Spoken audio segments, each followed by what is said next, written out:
Hey everyone. Halo Felix Chandra, Dian Pangesa, Robin Suyoko, Will NH, Lewi, Ayu Ronman, Kalista, Deha, Pipin Eswartana, Dewi Carolina, Sian 88, Christian Effendi, Regikwa, and Melanie Onggo, Leong PC, Rika Kristiani, Nauti Juno. Halo semuanya, teman-teman semuanya, apa kabar malam hari ini? Budi Kaiing, Lucy, Abdul Rozak 032, Melanie Onggo lagi. Felis, hi everyone. KSL 82, Bos Bubwe, Sugi Kun, Dia Natali, Rachel Sergio. Terlihat sumringah hari ini, sejujurnya aku ngantuk malam ini. Ocha 1887, halo, udah lama gak lihat live. Bagus dong sekarang lihat. Halo Kentio. Hai teman-teman semuanya, hai Merlin, Ayu Ijo, Ice Blue, di Iwan Darmawan Rahmat, YM, Feni 440.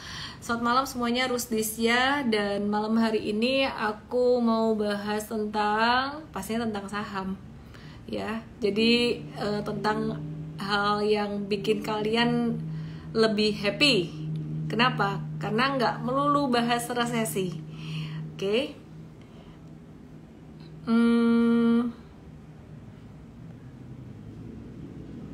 Jangan lupa teman-teman join Telegram channel Mtrade. Kita punya Telegram channel baru di mtrade_t.me, mtrade_id ya. Oke, kita mau mulai teman-teman.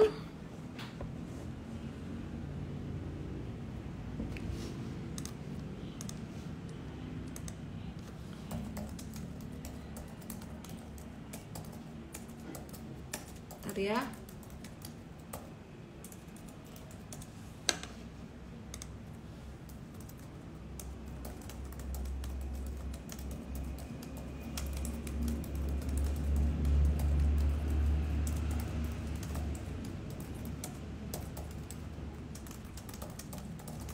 Oke, aku mau bahas dari IHSG dulu seperti biasa.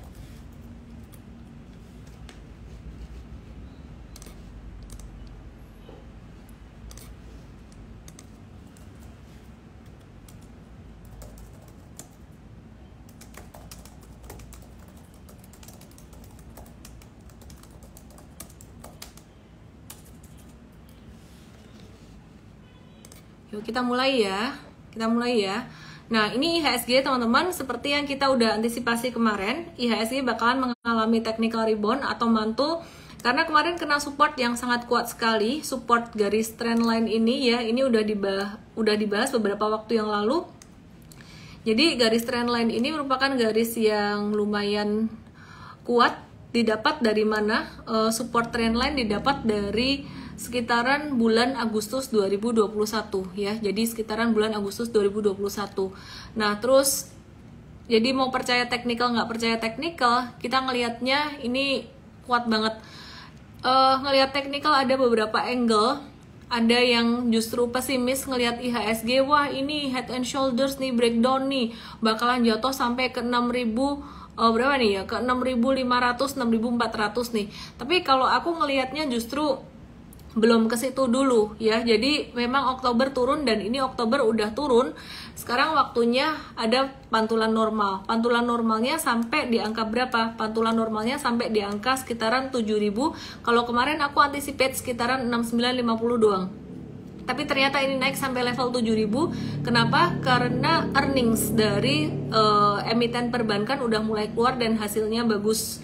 Oke, teman-teman, sekarang kita coba lihat lagi untuk saham-saham yang bakal banyak dikoleksi oleh Big Fund ya. Nah, ini ada Rehan ST, dia nanya sepertinya Big Fund lagi rebalancing portfolio. Aku rasa sih begitu juga ya. Sekarang kita lihat BBCA.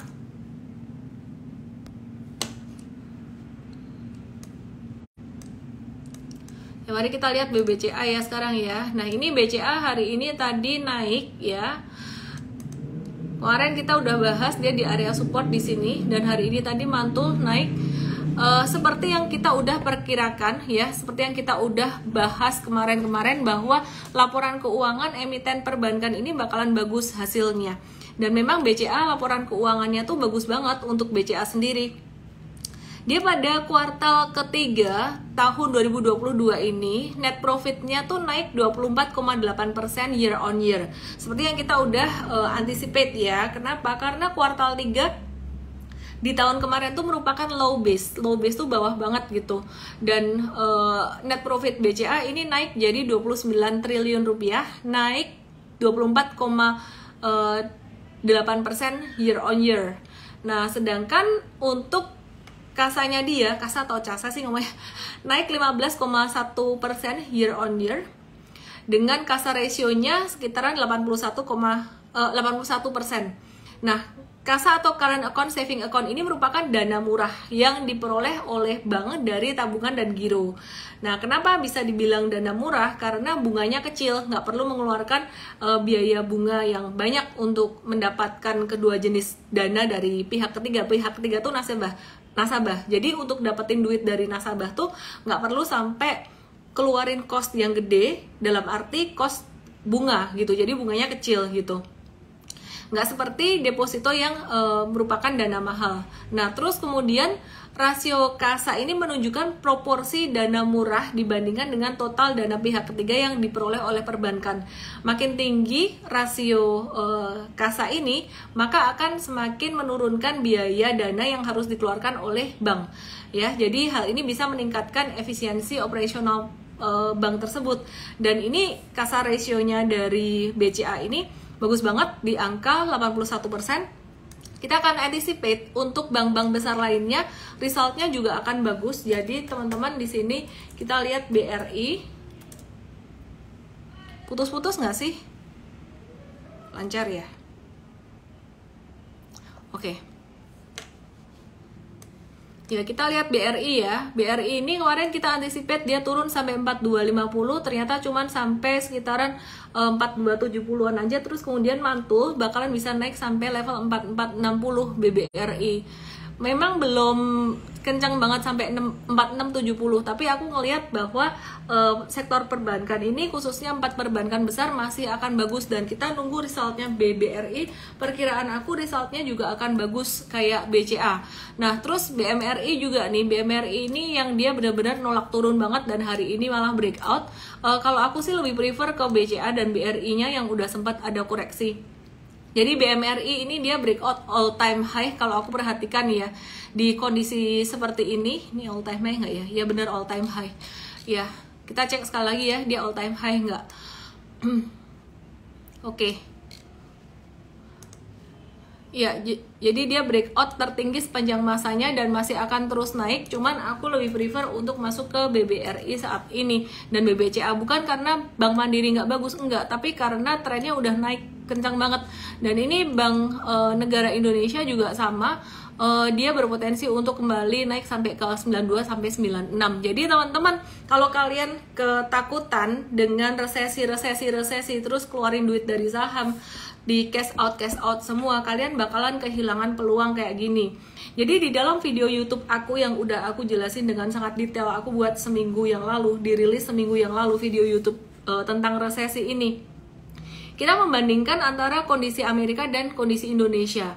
Nanti mungkin beberapa hari lagi akan keluar video tentang cash is the king. Kita buat video tentang cash is the king, dimana kita melihat banyak orang yang mengkampanyekan cash out atau cash is the king itu sangat penting. Contohnya Ray Dalio dan juga Michael Burry. Nah, Ray Dalio dan Michael Burry ini dua orang yang nggak bisa dipandang sebelah mata. Kenapa? Karena Ray Dalio ini merupakan investor besar dan dia juga hedge fund yang sangat luar biasa sekali.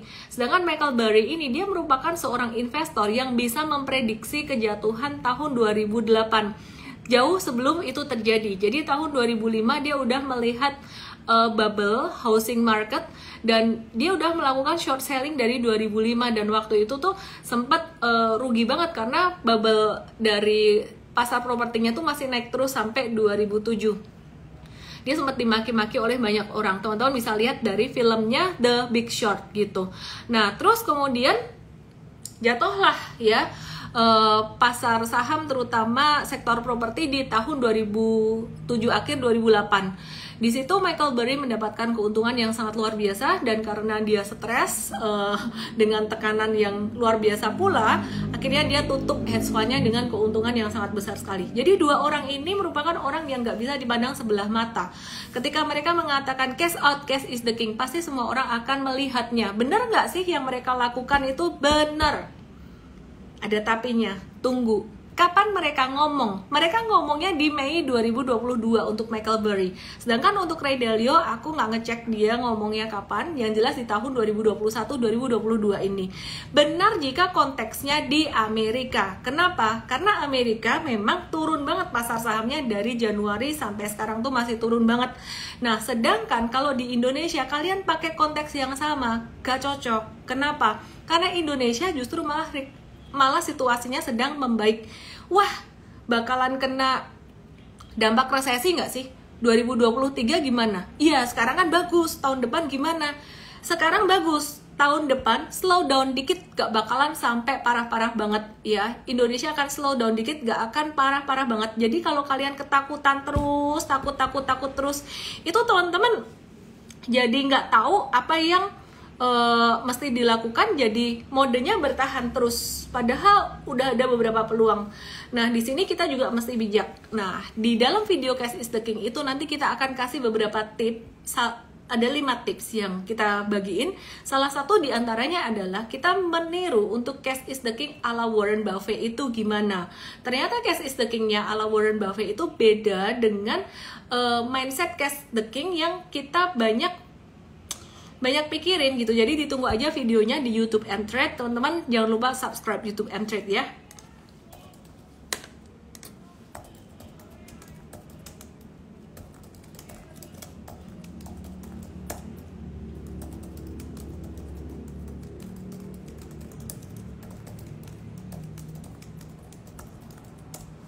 Oke.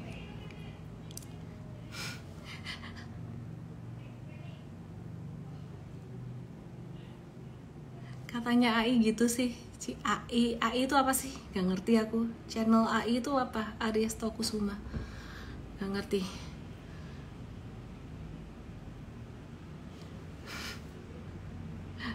Wes adem hatiku denger pelajaran malam ini. Adem hatimu, nonton YouTube deh biar lebih adem hatimu. Oke. Tadi aku bahas tentang banking big caps. Terus market value hari ini lumayan naik dibandingkan beberapa hari kemarin yang cuma 11-13 triliun rupiah aja per hari. Sekarang jadi 15,8 triliun rupiah ya, 15,8 triliun rupiah. Dan asing mulai net buy sekitaran 861 miliar ya. Yang lucu gini, saham BCA itu net sell sama asing, padahal sahamnya naik gitu. Jadi nggak usah terlalu mikirin sebenarnya asing tuh mau kemana. Yang penting itu ngelihat fundamental dari perusahaan ini. Masih bisa turun nggak BCA? Dalam beberapa hari ini kemungkinan masih akan ada dikasih diskon-diskon dikit lah ya. Tapi diskonnya kayaknya nggak bakalan banyak. Karena semua udah melihat result dari laporan keuangan BCA dan juga BRI, BNI, dan BBNI yang akan bagus gitu ya. BCA udah keluar, sedangkan 3 yang lainnya diprediksi juga akan bagus. Terus kemudian, sebentar ya. Ini salah nggak sih net buy kok jadi net sell? Let me cek datanya untuk net buy dan net sell.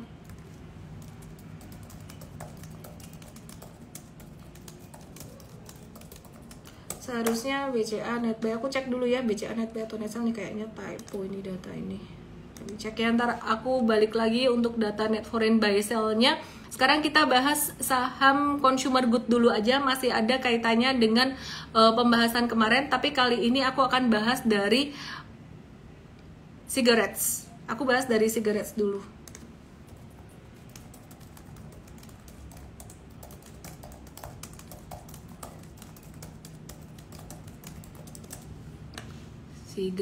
Cigarette HMSP. Kayaknya ya, net buy kan. Betul kan, net buy kan? Iya bener, hari ini net buy BCA 297,2 miliar. Nih datanya salah nih, typo. Bank Mandiri 128,2 miliar karena naik dia. Adaro 121,5 miliar, Pegas 121,3 miliar, dan ITMG 119,7 miliar.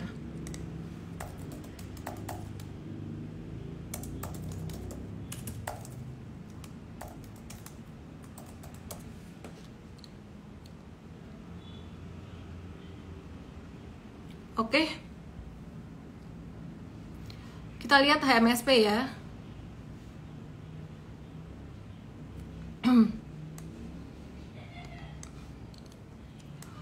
Hari ini HMSP menarik banget, dia breakout dari resisten, double resisten 940 dan juga MA 200-nya di 955.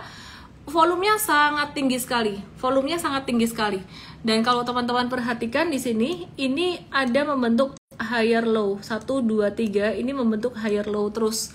Ya, jadi teman-teman bisa perhatikan dia bakalan masih bisa naik bahkan sampai level 1015. Terus bisa sampai nutup gap di Juni kemarin 1015 sampai 1030, itu dalam rentang waktu mungkin pekan depan ya, kurang dari 1 bulan sih, pekan depan bisa gitu.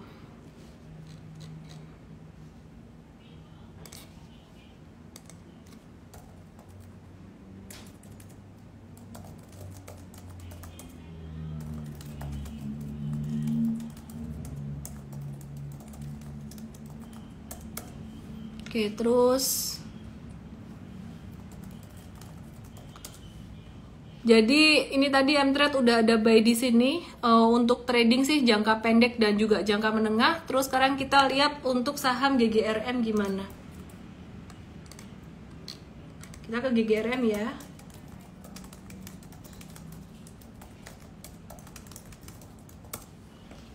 GGRM gudang garam.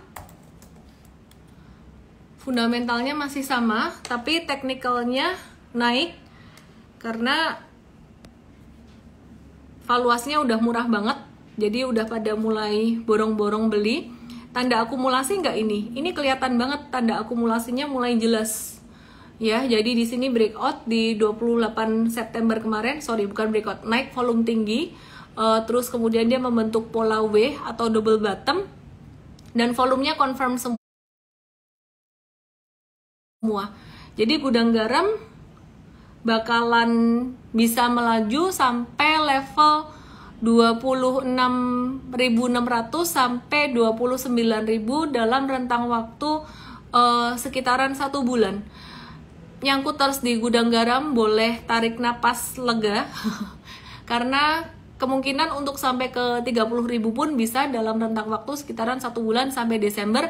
Dan kalau aku melihat ini sudah mulai awal dari window dressing. Window dressing awalnya di bulan Oktober pas di bottom-bottomnya, bukan di November-Desember.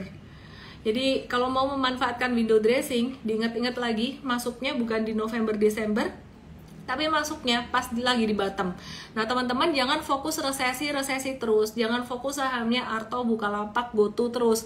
Ini loh banyak saham yang selain saham perbankan ya, yang saham-saham yang valuasinya murah yang lain itu ada saham-saham consumer good, termasuk HMSP dan GGRM.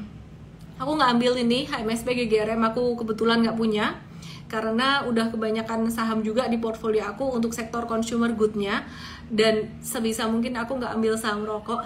Kembali lagi pada prinsip hidup lama. Setelah pada masa pandemi kemarin aku sempat icip-icip juga saham-saham ini gitu. Oke.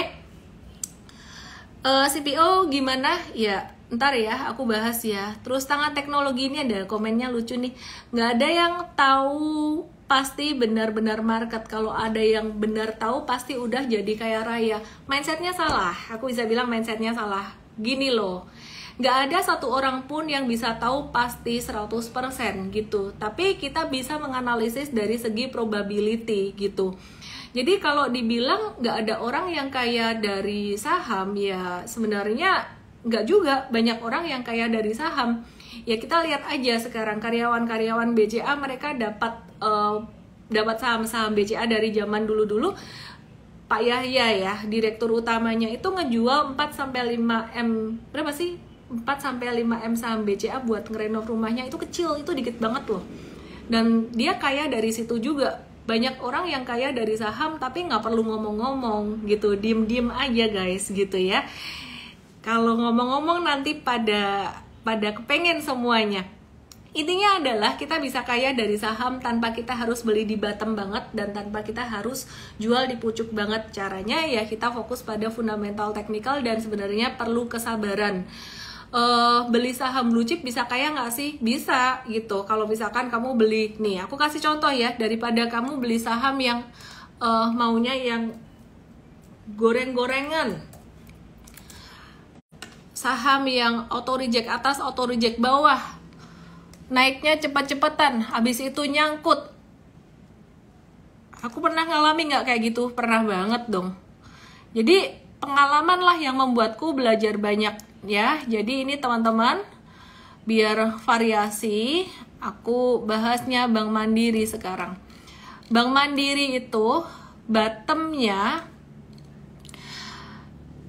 dalam beberapa tahun terakhir ini, sejak masa pandemi ya, ini bottomnya di Maret 2020 itu di angka 3.700 sampai level tertingginya saat ini itu udah naik 169%. Kamu nggak usah dapetin di level bottom 3.600, nggak usah. Telat aja masuknya di level 5.000 ini udah telat banget. Masuknya tuh di bulan apa, di Oktober 2020 di 5.000. Sekarang udah cuan berapa? 98%, 100%-an. 100% tuh artinya duitnya berlipat jadi 2 kali lipat. Nah, gimana caranya cepet kaya? Disinilah sebenarnya satu slogan atau satu moto yang bilang orang yang kaya makin kaya, orang yang miskin makin miskin. Kenapa? Orang yang kaya makin kaya karena dia punya modal banyak buat taruhin di investasinya. Aku bukan suruh kamu all in juga. Tapi orang yang miskin biasa mindsetnya, sorry ya, gak semua orang miskin begitu sih. Orang yang miskin jika tidak mau belajar untuk menjadi kaya dengan steady, dengan sustainable, mindsetnya terburu-buru terus, maka akan makin miskin. Kenapa? Belinya saham-saham gorengan yang aku nggak bisa sebut, nggak enak nih sama emitennya. Tapi you know lah, saham-saham yang auto reject atas terus berkali-kali itu udah tanda-tanda banget. Itu tanda-tanda banget yang kita mesti harus hati-hati. Jadi kalau aku sendiri dalam trading, dalam investasi, mindset aku, prinsip aku tuh sebenarnya sustainability itu aja ya. Jadi mau dibilang agak-agak slow ya terserah. Wah, Ellen tradingnya sekarang blue chip semua. Enggak kok. Jadi ini tergantung dari timing market aja ya. Sabar-sabar dulu. M-Trade juga nggak trading blue chip semua. Enggak, ada trading untuk saham second liner juga. Oke, nanti kita akan bahas untuk pulp and paper juga ya teman-teman. Tadi kita udah review untuk HMSP dan GGRM. Sekarang kita review Unilever yang kemarin naik tinggi. Kabarnya gimana nih Unilever hari ini nih? M-Trade tadi profit taking untuk swing tradingnya Unilever di angka 49 sampai 6% cuannya. Sedangkan untuk investor, untuk yang trader juga jangka menengah, bukan untuk yang swing trading, teman-teman ini masih bisa hold gitu untuk Unilevernya. Kemarin aku ada bilang untuk path-nya Unilever atau chart-nya Unilever ini bentuknya kayak gimana. Dia bakalan bentuknya bisa jadi kayak, bentar ya, kayak gini loh, twing. Kayak Kalbe Pharma ya, Kalbe Pharma. Nah, jadi teman-teman kalau mau ngebayangin Unilever tuh sekarang posisinya lagi di sini. Ini kan B1-nya Kalbe Pharma ya, terus kemudian breakout gitu. Nah, terus teman-teman lihat di sini. Ini Kalbe Pharma tuh posisinya lagi di sini nih. Dia lagi breakout dari B1-nya. Dan kemudian kalau teman-teman mau hold jangka menengah lumayan lama, dia bisa jadi kayak gini. Aku kasih satu disclaimer, mungkin bentuknya nggak persis seperti ini. Cuman aku kasih gambaran begini tuh supaya apa ya, teman-teman tahu kira-kira probabilitasnya gimana. You know what to expect. Jadi personally aku cerita aku sendiri, Unilever aku telat beli. Unilever. Jadi tadi aku baru beli Unilevernya. M-Trade udah beli kemarin untuk Unilever. Dan M-Trade masih nge-hold untuk jangka menengahnya. Unilever masih hold untuk jangka menengah. Nih ya teman-teman ya. Oke. Bentar ya, yang request saham tunggu sabar sebentar. Oke teman-teman, ada promo diskon Mtrade up to 750.000 meskipun suku bunga naik, inflasi naik. Untuk membership VIP Mtrade malah diskon. Langsung aja ke mtrade.id/WhatsApp. Ada yang nitip Indofood, sebentar sabar ya, masih masuk dalam ini kok, topik juga. Unilever bakalan naik sampai level berapa nih? Bisa sampai 6.000 nggak? Bisa banget, dalam waktu kurang dari sebulan tuh bisa sampai 6.000. Kalau balik sampai 8.000 bisa nggak? 8.000 mungkin sekitaran, karena ada libur market, 4-5 bulan kali ya. Jadi biar kalian nggak terlalu ini juga, nggak terlalu agresif. Terus kemudian aku mau ke Indofood saat ini. Nah, Indofood nih udah aku bahas kemarin, sebenarnya dia breakout dari double bottomnya. Ini udah naik beberapa hari, hold dulu aja yang punya, yang nggak punya ya wait and see, tunggu koreksi baru kemudian masuk ya. Terus butuh kesabaran banget untuk yang ini. Tapi bisa di trading juga. ICBP ini juga untuk yang trading udah, nah ini breakout tinggi kan. Jadi teman-teman butuh sabar banget sih di sini. Butuh sabar banget ya. Yang trading udah mulai rawan profit taking ya, sekitar level 9.600-an udah mulai rawan profit taking. Sedangkan untuk yang investing udah agak telat ya, masuknya di sini udah agak telat. Ini udah di remind beberapa waktu yang lalu, di Mtrade juga udah di remind. Nah sekarang yang nggak telat masuk di investing apa dong? Aku kasih tahu Astra International belum telat ya, ini nggak lama lagi dia juga akan bakalan bisa menguat. Jadi Astra International belum telat buat investing gitu. Indofood agak telat dikit tapi masih bisa lah kalau mau masuk. Terus kemudian yang menarik adalah sektor properti yang lagi diskon banyak banget. Sekarang lagi di dekat-dekat area support 900-an atau 890-an gitu untuk sektor properti, 890, 900 sampai 920 ya. Ini BSDE. Sebenarnya empat-empatnya oke, BSDE, SMRA. SMRA-nya udah naik duluan, jadi kita tadi rekomen untuk yang investing masuk ke BSDE karena masih lebih murah. Terus kemudian Pakuwon Jati juga menarik untuk investing, trading pun untuk BSDE ini juga kita masukin ke watchlist juga gitu ya. Terus Pak Teddy, kalau APLN gimana? APLN-nya tuh kemarin naik karena sentimen dia jual Central Park, dapat duit 40 berapa triliun gitu, dan abis sentimen itu ya turun lagi. Untuk APLN be very careful karena gerakannya liar banget. Aku lebih prefer BSDE meskipun agak pelan-pelan. Yulia Mos, Indofood atau ICBP yang masih bisa masuk, lebih ke Indofood tapi nunggu diskon beberapa hari lagi deh karena ICBP-nya udah lumayan tinggi. Oke, suku bunga naik hari ini dari RDG, Rapat Dewan Gubernur, naik 50 basis poin jadi 4,75%. Biarin aja lah, gak ngefek kok, gak ngefek ya. Meskipun suku bunga naik di bank-bank gede nih, ini juga gak terlalu ngefek signifikan. Mereka udah kebanyakan likuiditas gitu, dan resultnya juga masih bagus. Oke, aku mau bahas untuk pulp and paper saat ini, untuk TKIM dan juga INKP. Teman-teman, ketika kondisi market yang kayaknya turun-turun, beritanya jelek-jelek terus, hati-hati teman-teman, karena justru malah di situ ada beberapa peluang yang teman-teman bisa dapat di harga bottom. Kan banyak ya yang suka dapat di harga bottom ya. Kita pas lagi di bottom semuanya ketakutan, tapi pas kemudian naik semuanya menyesal, banyak yang menyesal ya. Oke. Jadi salah satu yang sekarang lagi di area bottom tuh ada sektor property.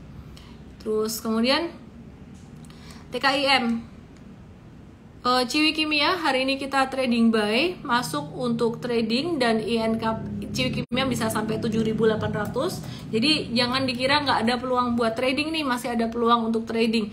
INKP pun juga masih ada peluang sebenarnya, tapi kita tadi pilih satu dulu untuk Ciwi Kimia. INKP-nya resistennya sekitaran level 9275 sampai 9.700-an. Jadi masih cukup menarik. Sekarang aku move ke sektor CPO. Akses, sabar ya, S Hardware ya. Sabar ya.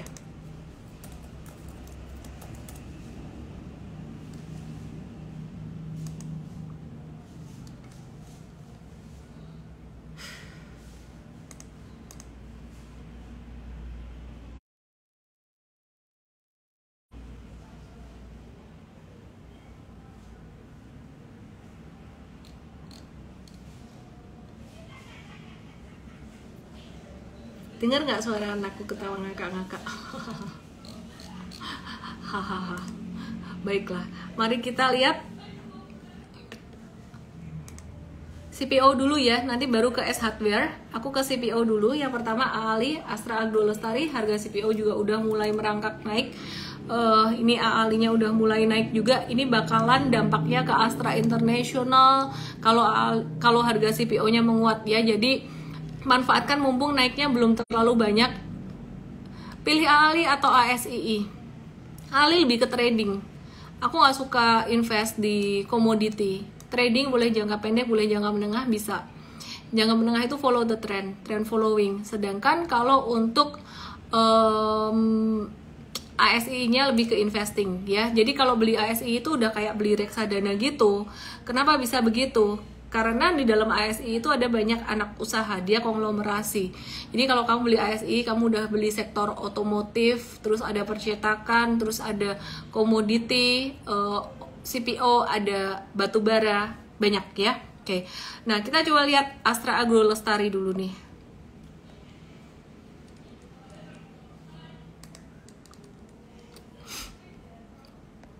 Oke. Ya, jadi Astra Agro Lestari dia bisa naik sampai level 9350. Perkiraan dalam rentang waktu kurang dari 1 bulan. Kurang dari 1 bulan. Minggu depan aja juga bisa naik. Besok bisa sampai ke area itu.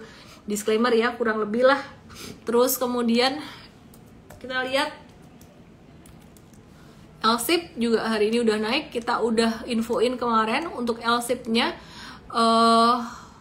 Nyangkuters di CPO ini udah mulai ada tanda-tanda kehidupan, tapi kayaknya nggak bakalan cepat naiknya, pelan-pelan nih. Jadi masih bisa zigzag. Yang trading jangka pendek profit taking dulu 1-2 hari ke depan. Di SNG M-Trade tadi udah profit taking ya. Jadi kemarin kita beli, hari ini naik lumayan signifikan, kita udah profit taking untuk di SNG-nya. Congrats buat yang dapat cuan di SNG bareng dengan M-Trade. Terus kemudian TAPG ya, jadi para nyangkuters di sektor CPO berbahagialah. TAPG ini juga udah rawan profit taking 1-2 hari ke depan, udah mulai rawan profit taking. Terus kemudian kita coba lihat untuk Gosco Plantation, ini juga dia membentuk pattern double bottom. Jika double bottomnya ini berhasil di breakout ke atas, dia bisa menuju ke level 135 bahkan 140. Yeay. Yeay.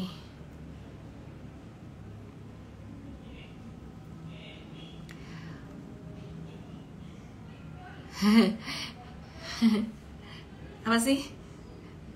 Sumandi apaan sih?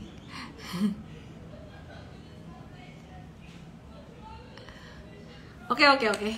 Jadi view-nya gimana nih? Dari tadi nih kita ngomongin saham kesana kemari, nih view-nya gimana? View-nya 1, perbankan besar. Kamu mesti punya guys, perbankan besarnya udah banyak naik saat ini. Yang masih bisa dibeli itu ada BBRI yang lumayan baru naik dikit ya, sama BCA. BBNI dan BMRI, surprisingly BBNI itu udah secara teknikal lumayan tinggi, ketinggian. Terus kemudian BMRI juga udah ketinggian banget. Dan you must have big cap banking karena report laporan keuangannya tuh bakalan bagus-bagus semua. Aku ulang lagi karena aku lihat ini banyak yang baru bergabung, mungkin habis dari mana nggak tahu. BCA ini laporan keuangannya naik bagus banget. Dia net profitnya naik 24,8% YOY atau year on year. Ya, jadi beban untuk dana murahnya itu dia bagus banget untuk BCA saat ini. Kasar rasionya juga bagus banget. Nah, terus kemudian aku mau review dari apa yang aku omongin tadi karena banyak yang baru bergabung ini. Siapa sih Suwandi? Oke, baiklah. Consumer good teman-teman.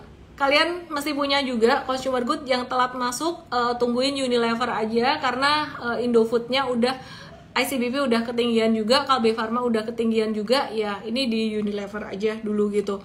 Terus yang doyan untuk emiten rokok atau cigarettes boleh masuk di HMST atau GGRM, nunggu koreksi beberapa hari lagi ya. Oke, terus satu yang perlu di watch sektor CPO ini udah naik beberapa hari ini, bakalan ada profit taking. Intinya ya,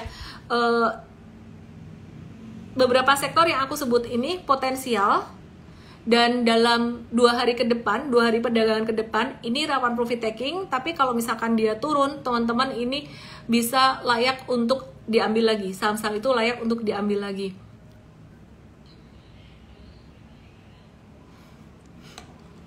Kocak deh kalian. Oke, mari kita lihat TINS dan juga TLKM. Timah guys, hari ini kita masuk timah juga, lumayan banyak peluang tradingnya. Makanya kalau M-Trade lagi diem-diem tuh jangan dipaksa suruh trading, ayo trading, beli, nggak perlu. Jadi kalau pas kita lagi diem-diem ditunggu aja, kalau udah waktunya kita trading juga kok. Tadi kita ada trading saham timah by TINS, ini di support banget dan volumenya tinggi. TINS dalam jangka pendek lagi uji resistance 1400, kalau breakout bisa menuju ke 1500. Terus kemudian ya, Antam gimana? Antam belum, jadi masih di TINS, patternnya yang cukup bagus. Inco-nya breakout hari ini, Inco breakout dari pattern triangle ya, dia bakalan menuju ke 7200 untuk Inco. Oke, aku mau jawab pertanyaan nih.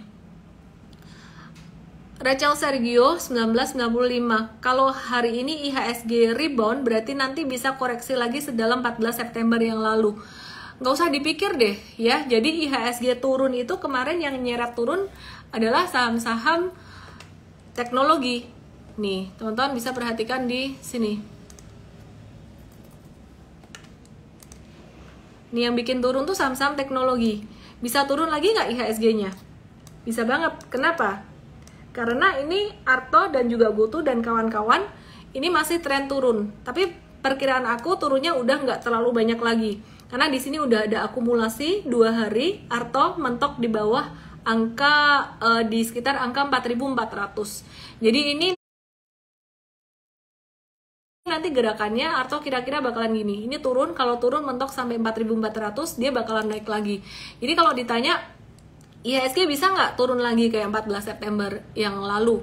14 September sih supportnya di bawah banget ya, kayaknya enggak gitu. Tapi kalau IHSG turun dengan support seperti beberapa hari kemarin, yaitu kena di level 6.800, itu masih bisa. Setelah itu akan mantul naik lagi ya. Jadi aku ngelihatnya sebenarnya dari saham teknologi aja nih yang bikin IHSG jatuh. Kalau mau lihat IHSG jatuh sampai kemana, jadi Arto bakalan turun kemungkinan sampai 4550-an, habis itu mantul lagi. IHSG-nya dia bakalan kalau misalkan ada koreksi itu bisa koreksi sampai level 6.800, habis itu dia akan mantul lagi, dia akan naik lagi. Jadi membentuk double bottom, ada potensi membentuk double bottom. Ada kemungkinan nggak juga sampai sedalam ini. Karena apa? Karena meskipun sektor teknologi misalkan ngeseret turun, ini sektor yang lainnya consumer good dan juga perbankan akan nyeret naik. Jadi tarik-tarikannya dari beberapa saham big cap itu kemungkinan pattern IHSG belum tentu akan jadi W-nya tuh kayak gini, belum tentu. Tapi karena ada tarik-menarik, sektor teknologi ngeseret turun, sektor perbankan gede naik, ya dia akan bentuknya kira-kira kayak gini. Dan teman-teman be very careful kalau kamu lagi mau cut loss saham yang gede ya, cut loss saham dengan posisi cut loss gede banget, be very careful. Karena aku lihat beberapa hari ini akan ya ini tadi IHSG bentuknya bakalan kayak gini. Kalaupun turunnya akan sementara dan bisa naik lagi. Jangan terlalu takut dan jangan terlalu takut dan jangan terlalu panik dengan isu resesi. Resesi itu di Amerika sudah terjadi, di Eropa sudah terjadi, di Indonesia kemungkinan resesi sangat kecil sekali. Yang ada adalah ekonomi melambat. Terus kenapa dong Presiden Jokowi dan Menteri Keuangan Sri Mulyani ngomongin soal resesi, memperingatkan kita, apa kurang kerjaan? Enggak. Saya percaya mereka punya data juga yang lebih banyak daripada kita, gitu. Namanya juga Menteri Keuangan. Tapi yang mereka lakukan adalah sebaiknya kasih tahu yang kemungkinan jelek dulu, dan nanti yang terjadi adalah lebih baik daripada nggak dikasih tahu, harapan masyarakat bagus, tenang-tenang aja, ternyata yang jadi lebih jelek, kan itu lebih nggak enak gitu ya. Jadi antisipasi. Oke.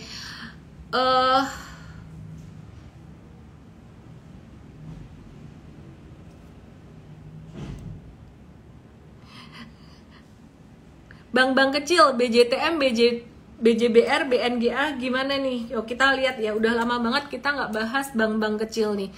Nah, bank-bank kecil ini BJTM ya, hari ini tuh juga fluktuasinya lumayan. Tapi kalau aku perhatikan bank-bank kecil ini belum akan bagus seperti dibandingkan bank-bank besar ya. Meskipun ini tadi BJBR sempat turun lumayan terus naik lagi, tapi belum akan bagus. Karena apa? Karena ya itu tadi aku bisa bilang bahwa cost of fund-nya itu lumayan tinggi. Bank-bank besar itu menangan banget karena cost of fund-nya rendah, sehingga untuk current account, saving account-nya dia tuh jadi bagus. Dana murahnya tuh jadi bagus untuk bank besar. Biayanya dikit. Nah, terus kemudian kita lihat juga untuk bank-bank kecil seperti ini ya. Bank Syariah Indonesia ini juga trennya juga masih turun semuanya. Di agro trennya masih belum begitu bagus, kita belum melihat satu tanda yang bagus di sini. Ya, jadi sama-sama sektor perbankan, tapi perbankan kecilnya masih belum begitu bagus. Be very careful here. Kalbe Pharma, ada sentimen negatif mengenai pemerintah stop penjualan obat sirup padahal chartnya lagi naik-naiknya. Kira-kira bakalan ngefek ke harga sahamnya nggak ya? Kalau aku perhatikan koreksinya bakalan koreksi normal aja, dan investor besar, investor institusi kayaknya nggak ngelihat hal ini sebagai satu hal yang signifikan gitu ya. Jadi Kalbe Pharma sendiri udah mengatakan mereka menjaga kualitasnya ya, jadi kayaknya nggak terlalu berdampak signifikan. Memang banyak kata kayaknya di sini, tapi aku melihat tren dari Kalbe Pharma ini secara probabilitas akan lebih banyak naiknya daripada turunnya. Agro udah baru aja aku bahas, trennya masih turun, pantulannya masih kecil-kecil aja gitu. Apakah saat ini ini pertanyaan dari tim Jordan, apakah saat ini bisa mulai hold saham atau masih buat trading? Dua-duanya. Untuk trading saham blue chip dulu. Untuk saham yang kecil-kecilnya kita mulai trading untuk sektor CPO karena udah di bawah banget.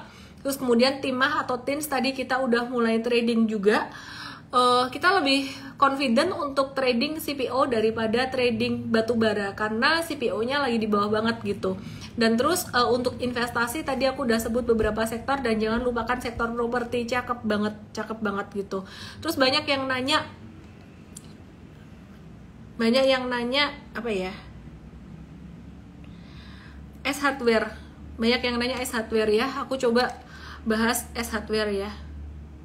Nah ini Rehan ST bener, tadi aku cek di berita juga sama, udah keluar daftar obat sirup yang mengandung bahan berbahaya, itu bukan produk Kalbe. Oke lah, nice lah.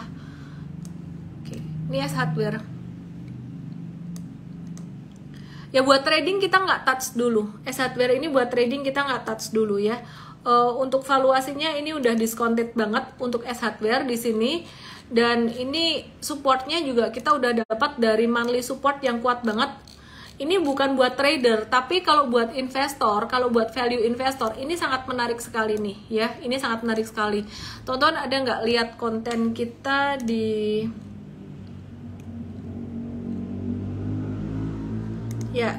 mtrade_id, Instagram mtrade_id ya. Ini beberapa hari kemarin ada dibahas juga untuk S Hardware.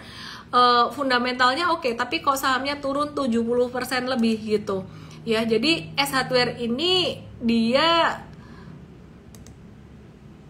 melemah karena apa sebenarnya? Karena konsumsi melemah dari PPKM 2020-2021 kemarin. Daya beli juga turun, rupiah melemah. Sebenarnya karena rupiah melemah itu sangat berdampak signifikan. Terus kemudian produk-produk mereka tuh marginnya tinggi sebenarnya karena rupiah melemah sih untuk S Hardware ini. Kedepan gimana dong kalau rupiah terus melemah gimana? Tenang. Amerika nggak akan naikin suku bunga terus-terusan. Semakin cepat inflasi mereka terkendali, maka suku bunganya juga akan semakin terkendali. Jadi S Hardware di tahun 2023 nanti juga akan recovery, hasilnya akan bagus. Nah, kalau teman-teman perhatikan di sini, ini S Hardware nya aku kasih lihat kontennya mtrade ya, kecil banget sih gambarnya, tapi kalian bisa lihat grafis ini tuh di Instagram mtrade_id. Ya, jadi teman-teman perhatikan dari tahun ke tahun, ini tahun 2018 sampai tahun 2022. Ini S Hardware tuh masih cuan terus. Ini cuannya berapa persen. Lihat aja deh di IG ya, di HP kalian lebih kelihatan lebih jelas gitu. Meskipun profitnya tipis tapi masih cuan, dan kita ngelihat nanti kalau dia udah mulai recover after pandemic ini, dia bakalan hasilnya juga akan bagus gitu. Nah ini valuasinya, sorry ya chatnya kecil banget. Valuasinya untuk S Hardware ini udah hancur banget, murahnya tuh parah banget sih.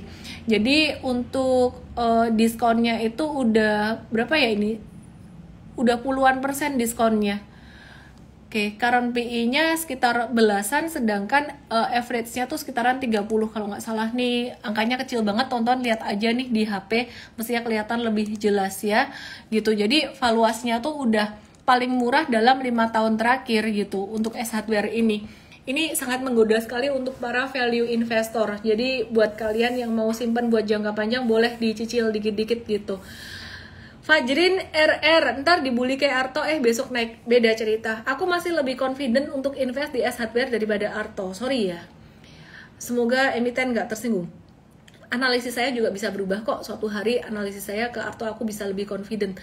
Karena sekali lagi, aku tuh masih kayak investor yang kuno lah, anggaplah kayak investor kuno dalam mengembangkan, menjalankan bisnis pun juga begitu, menjalankan M-Trade. Kita nggak mau yang bakar-bakar duit, kita nggak mau yang agresif menjual mimpi atau gimana, tapi kita fokus pada cash flow gitu. Dan sama juga dengan S Hardware ini, dibandingkan dengan Arto, sama-sama turunnya. Kalian mungkin bilang, wah besok naiknya cuman sementara, sama-sama naik sementaranya, sama-sama technical rebound ya. Aku masih lebih confident investasi di ASUS karena masih ada dia masih ada labanya gitu aja sih, sesimpel itu. Oke, terus kemudian GoTo juga agak-agak berat di sini, meskipun dia big cap ya, jadi berkapitalisasi besar bukan jadi jaminan sekarang. Nah ini teman-teman perhatikan kebalikannya dari sektor batubara. Kalau batubara tuh udah ketinggian banget, ini S Hardware ini teman-teman perhatikan dia berada di level 500. Ini merupakan level terendah sejak bulan September 2015. Diskonnya parah banget guys. Aku sih udah mulai pengen nyicil beli dikit-dikit ini buat investasi, portfolio investasi aku. Dan aku kalau beli S Hardware atau saham yang buat di portfolio investasi, aku pengen bakalan taruh di portfolio aku yang nggak aku utak-atik, yang istilah kata kalau brokernya dihubungin pun lambat balesnya, lama balesnya, di tempat yang kayak gitu loh. Jadi dalam buku Atomic Habit, gimana caranya kita membuat habit kita berhasil dengan cara membuat kondisi yang mendukung habit tersebut. Untuk trading ya pastinya cari di account yang gampang, untuk online tradingnya bagus. Tapi kalau untuk investasi kebalikannya, dibikin susah untuk ngejualnya. Karena beberapa kali, jujur sebagai manusia, apakah aku bisa ngejaga portfolio investasi aku tuh investasi terus, trading terus. Ada kalanya saham-saham investasi aku tuh selama perjalanan aku selama ini itu kadang-kadang bisa kejual juga. Jadi makanya kita perlu untuk mengkondisikan. Oke ya, akses di titik nadir. Sekarang sih aku masih interested untuk ngumpulin buat value investing. Ntar kalau udah misalkan jelek, aku nggak interested, aku akan kasih tahu. Oke? Semua saham akan naik pada waktunya, terutama kalau fundamentalnya bagus. Bahkan GGRM pun yang dibilang udah sunset pun bisa mengalami technical rebound, double bottom, dan sekarang lagi masa akumulasi. Buat yang telat masuk, ya aku ngulang dikit info yang aku bahas tadi. Oke, terus kemudian aku mau kasih lihat valuasi beberapa emiten yang menarik ke saat ini, yang lagi murah, cukup murah ya. Aduh, gede banget. Semoga kalian bisa lihat di sini jelas. Oke. Ini TLKM. Per hari ini. Ini TLKM. Dia di angka 14,65, masih fair value, diskonnya cuma 6,74% aja. Dan teman-teman ya, ini ada saham BCA, selalu premium BCA, jarang banget dia diskon parah. Jadi kalau ada crash sampai kayak krisis 2020 kemarin pandemi, dia di bawah rata-rata atau di bawah standar deviasi -1, -2. Aduh, ini harta karun, jarang banget. Sekarang dia udah di angka premium, fair value, bahkan lebih mahal, tapi masih bisa naik terus. premium 14,76%, artinya nggak ada diskon ya, namanya juga bank capek antri. Oke, Bank Rakyat Indonesia masih ada diskon valuasi dikit di diskon 6,8% ya, di bawah rata-ratanya dikit. Dengan menggunakan PBV, kita bandingin PBV 5 tahun terakhir, Bank Negara Indonesia ini justru malah valuasinya udah lebih mahal daripada BRI, lebih tinggi di atas rata-rata 9,91%. Terus Bank Mandiri ini premiumnya tuh udah jauh dibandingin BCA. Secara teknikal juga udah naiknya tinggi banget. BMRI ini memang dia pertumbuhannya, resultnya bagus banget ya. Cuman ya teman-teman, aku masih mencari yang valuasi agak murah dulu deh, makanya aku prefer BBRI daripada BMRI, karena ya naiknya ketinggian banget udah. Terus 4 perbankan besar udah. Sekarang kita ke properti diskon valuasinya masih cukup lumayan. BSDE diskon valuasi 28% dan deket banget support secara teknikal. SMRA diskon valuasi 37% dan secara teknikal juga masih dekat support. CTRA juga 21%, Pebon diskon valuasi 13%. Bisa pilih satu dari 4 ini, sama aja semuanya bagus semuanya. Tapi Pebon ini sangat menarik sekali karena mereka justru malah sekarang lagi banyak ekspansi beli-beli mall. Oke, aku kelupaan aku panggil Coach Tasya ya. Mau bahas dikit tentang bunga. Bunga naik. Teman-teman jangan lupa ada seminar tentang value investing di tanggal 12 November. Langsung aja daftar di mtrade.id/workshop. mtrade.id/workshop. Dan di mtrade ini ada diskon up to 750.000 untuk join VIP member. Langsung ke mtrade.id/WhatsApp. Oke, langsung aja yuk Tasya, suaranya agak berisik, hujan ya di situ ya. Ya. Suara ini Miss dari luar. Suaranya oke nggak Miss? Ya nggak apa-apa. Ini suku bunga kan naik lagi. Nah, tapi aku mau bahasnya tuh khusus di sektor properti nih. Properti kan valuasinya murah banget dan juga di area support. Ini DP 0% tuh diperpanjang, tapi suku bunga naik. Gimana dampaknya? Satu hal aja itu Tasya yang penting banget. Oke.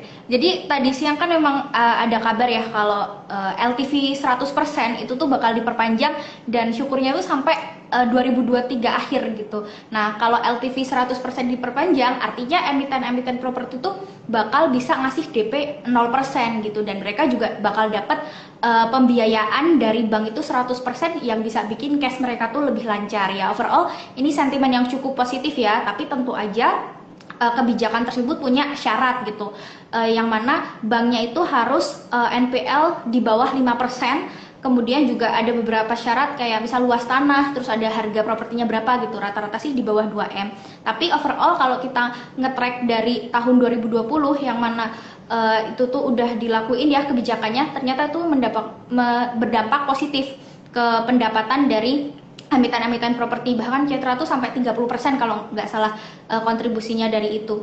Dan kalau ngelihat dari emiten properti semuanya kan emang udah murah, fundamental juga masih cukup oke. Jadi kalau mau investing seharusnya masih bagus ya. Tapi kalau mau pilih mana yang lebih bagus gitu ya, kita juga bisa lihat dari recurring income. Jadi kayak recurring income itu pendapatan dari sewa gitu ya, kayak misal mall, hotel gitu. Sekarang kan udah banyak konser, udah banyak orang-orang main ke mall gitu. Jadi kalau mau pilih ya bisa pilih yang recurring income-nya tinggi diiringi dengan property development juga. Kalau nggak salah tuh Pewon sama SMRA tuh udah di atas 20%, Pewon yang udah di atas 50% ya. Jadi tinggal pilih-pilih aja sih. Overall masih cukup bagus semua gitu, Miss.